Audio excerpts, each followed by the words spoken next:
daya saing di kawasan timur kita sangat rendah. Kita juga jadi tahu bahwa ya maaf, industri kita tidak berkembang lebih baik, fasilitas publik. Tapi Jadi, kan gubernur sebelumnya itu catatannya bahwa ya, kolaborasi pemerintahan daerah itu kurang berjalan baik, oh, ya kan? Sehingga beberapa anggaran APBD harusnya di, bisa, ya, misalnya Bolemo, Iya. sektor pertanian atau apa, Pohuwato, peternakan dan Iya. lain sebagainya. ya, Kan sebenarnya dengan posisi pejabat gubernur itu yang non partisan, jauh lebih bisa artinya memobilisir, mampu ya. lebih mengkonsolidasi.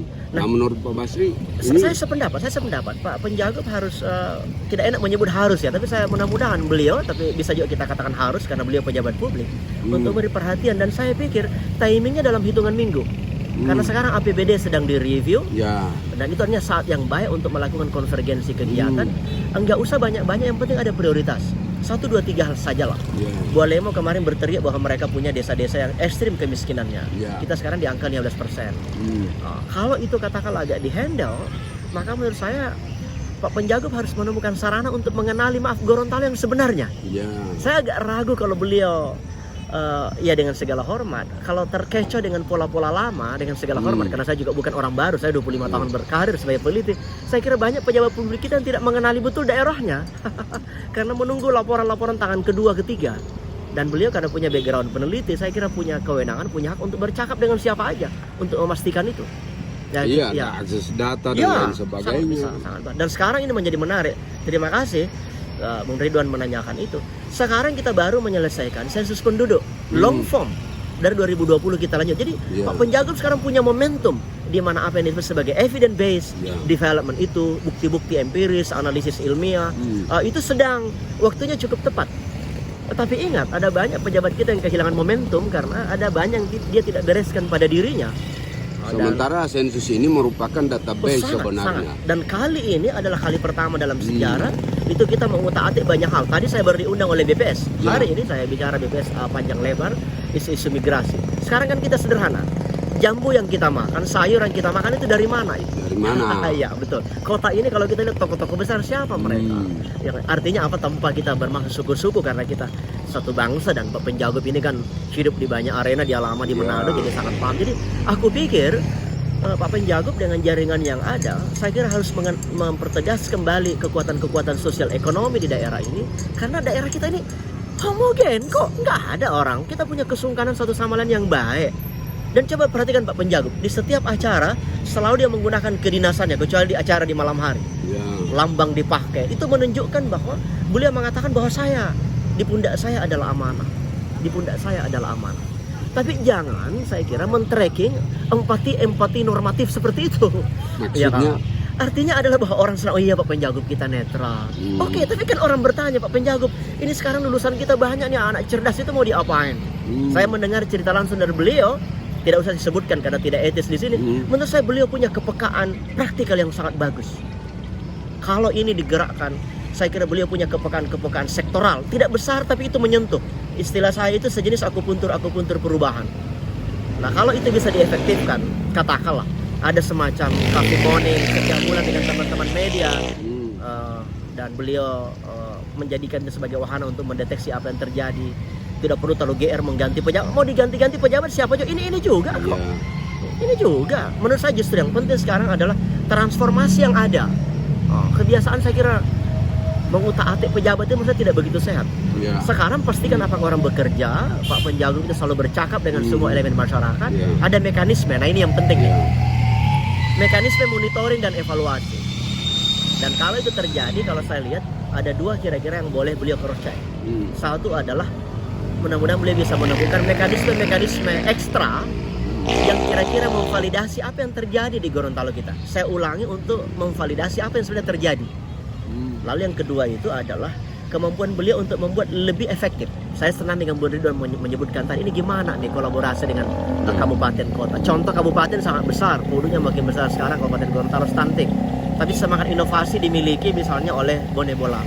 Tapi kalau kita lihat Pohuwato, sektor-sektor perikanan dan sektor yang lain yang lintas daerah, komoditinya naik, tapi masyarakatnya plural. Nah, menurut saya Bolemo yang perlu perhatian serius dengan Garut.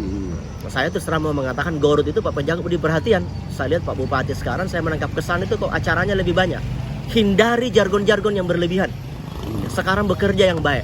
Jangan kita mengkamuflase keadaan yang tidak sebenarnya. Ya maaf di tempat lain begitu. Bupatinya sibuk cerita tinggi, tapi sebenarnya urusan tai sapi saja. Di sekitar kantor dinasnya, pagar-pagar yang rubuh tidak pernah dibicarakan. Sibuk mengurus pejabat, tapi tidak pernah sibuk mengurusi ketua-ketua koperasi, ketua-ketua usaha-usaha perikanan, mereka yang bergerak di sektor rumput laut, dan seterusnya. Lebih sibuk mengurusi jargon-jargon besar. Ingat, daerah kita ini adalah state driven province. Kita terlalu banyak uang negara yang kita pakai.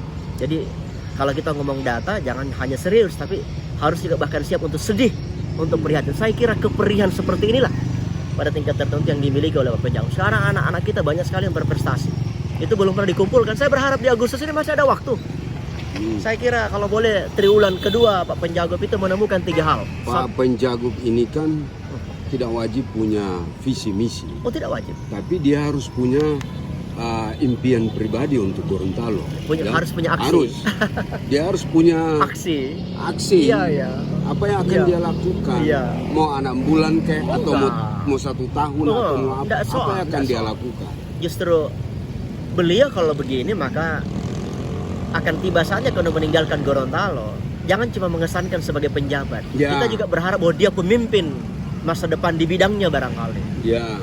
Kalau perlu bahkan dia sempat menjadi transformator publik. Kalau perlu menjadi pendidik publik. Kalau hanya menjadi penjabat, ya ampun itu kan modal SK saja. Iya enggak? Sebab ada selentingan. Komentar selentingan yang menyebut bahwa penjabat gubernur ini menebar narasi, ya, kurang implementasi. Iya, karena memang itu cenderung tipologi orang sekolahan ya. Dan memang kalau kita dengar Pak Penjagob, dia kan aktivis. Kalau dengar ngomongnya, makanya menurut saya itu ada segmennya sendiri. Enaknya orang seperti beliau menurut saya, apalagi lama di Manado, ya kita kritik terbuka. Itu karena cinta kok. Gorontalo kita dengan kita kok. Tetapi Pak Penjagob itu saya lihat juga ada gejala untuk kira-kira ikut insya Allah menebalkan kegorontaloan yang punya konfidensi tinggi. Ingat, ini adalah pejabat yang khusus di Kementerian Pemuda dan Olahraga. Dan kepemudaan menjadi, tadi saya menyebut 71% orang muda produktif kita dipunyai oleh Gorontalo. Masa staf ahli dari Kementerian Pemuda Olahraga nggak mau menggerakkan kepemudaan? Dan saya mendengar beliau akan membuat bola, membuat takraw. Tapi saya bilang ke Pak Penjagob, saya malah panggil Kanda, saya bilang itu karena itu penting, tapi itu tidak sekedar peristiwa olahraga, itu peristiwa kebudayaan dan peristiwa kegorontaloan yang hebat. Dulu di zaman Pak Fahli kita menyebut dengan Sri Lanka, Pak Gusnar, bahkan menurut saya ketika itu kita membuat SDM yang bagus, mulai dari luar, orang birokrasi jadi pejabat, jadi semua saya kira.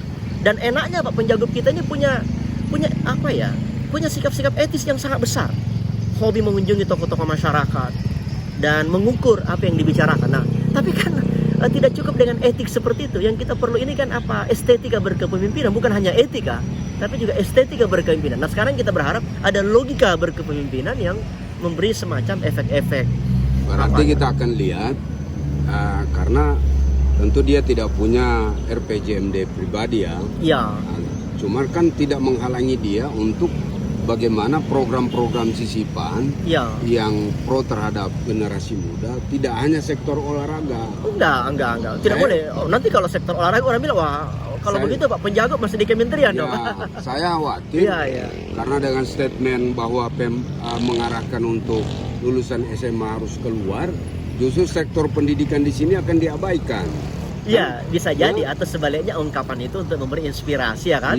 Karena saya lihat beliau kan pejabat ya, sangat mengerti bagaimana memainkan, kalau tadi disebut sebagai narasi publik. Tapi kembali ke yang tadi, saya pikir Bung Ridwan tidak mestilah dibawa-bawa RPJMD, visi ini. Saya kira enggak. Kalau boleh saya agak lihat, karena maaf saya sudah 25 tahun juga, banyak ruang yang beliau bisa kerjakan kok. Saya pikir maaf publik, jangan sampai seperti iklan di pinggir jalan, selalu alasan menjadi jawaban. Saya kira enggak. Saya berharap Pak Penjagob tidak seperti itu. Anda buat alasan-alasan yang banyak untuk berbuat sesuatu. Saya pikir kalau orang yang hebat tuh bahwa di ruang yang sempit pun, kata W.S. Rendra, kalau Anda Raja Wali, di dalam sangkar besi pun tidak akan memilih menjadi burung nuri. Itu karakter menjadi sangat penting. Ini tidak hanya berganti orang kemudian program dan semua ini tidak berganti atau bagaimana ini? Ya betul, jangan sampai hanya orang yang berganti. Tapi ya kalau istilah di olahraga pemain yang berganti, permainan sama aja. Tapi permainan gaya ini nggak ada jauh beda. Saya yakin kalau toh beliau mengambil kayak gitu ya, maaf daerah ini juga sudah sangat pengalaman pejabat datang dan pergi. Ya kita persilahkan kalau beliau mau menjadi biasa-biasa aja. Ya, tapi menurut saya kalau sejauh saya ketemu 2 kali dengan beliau, bahkan di pertemuan kedua itu biasanya 30 menit, hampir 2 jam kita ngomong. Ya, dan saya agak melihat dengan segala hormat, jangan sampai ngomongan itu ngomong sebagai aktivis. Karena ngomong aktivis kan kita 5 penjuru boleh lah. Sekarang beliau ada punya kewenangan. Penjabat gubernur dan sebagai aktivis. Tapi mari Bung Ridwan kita katakanlah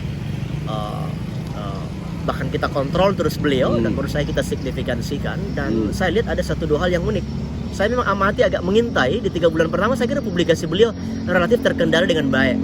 Satu-satunya yang saya agak merasa heran, beliau kok tidak, mestinya stafnya agak mengamati, tiba-tiba ada sahabat saya itu LSM di mana-mana mendukung Pak Penjago. Menurut saya itu tak begitu elok. Itu pertama adalah LSM yang sebenarnya tidak perlu mendukung, ya kan. Dan Pak Penjago menurut saya itu segera menertibkan baliho-baliho itu. Tidak begitu sehat. Kita semua mendukung Penjago, bukan mendukung pribadi.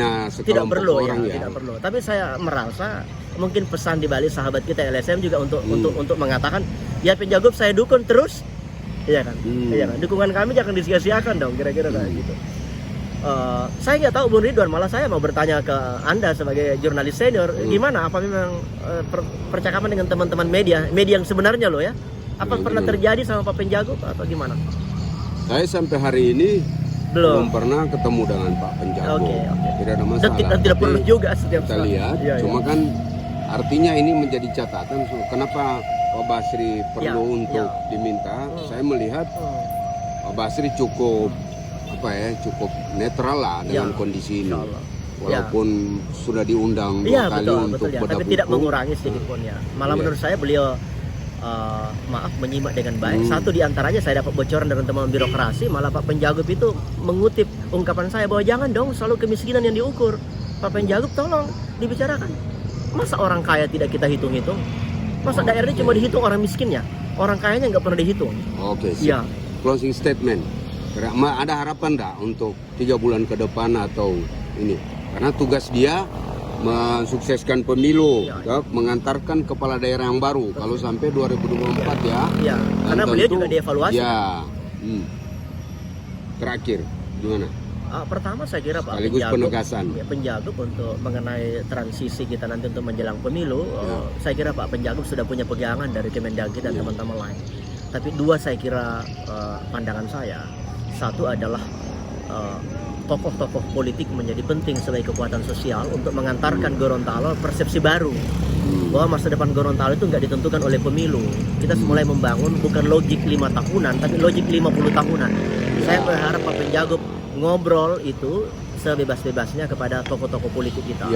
Lalu yang kedua memang adalah justru Pak Penjago mengingatkan potensi-potensi konflik itu yang saya agak baca terus terang amat kecil untuk di Gorontalo kita, kecuali kapasitas pelaksana. Jadi saya kira Pak Penjago setiap saat juga ngobrol dengan teman-teman pelaksana pemilu karena soal kapasitas. Ingat penyelenggara makin mendekati hari makin sensitif bukan? Nah sensitivitasnya di tingkat bawah. Nah, jadi saya pikir itu. Lalu yang tema besar yang kedua adalah Pak Penjago ada banyak ruang yang saya sendiri meyakini bisa melakukan banyak hal. Di awal percakapan kita saya menyebutkan gejala-gejala empiris mengenai Gorontalo yang saya kira Pak Penjago dengan menemukan formula untuk memonitor Gorontalo yang sebenarnya saya kira itu jalan terbaik untuk membuat semacam kalau bukan intervensi sejenis modifikasi kebijakan teman-teman OPD. Saya kira itu. Oke, siap. Ayo kita harus pindah ini kan. Ya, terima kasih. Terima kasih. Ya, oke. Kita akan jalan.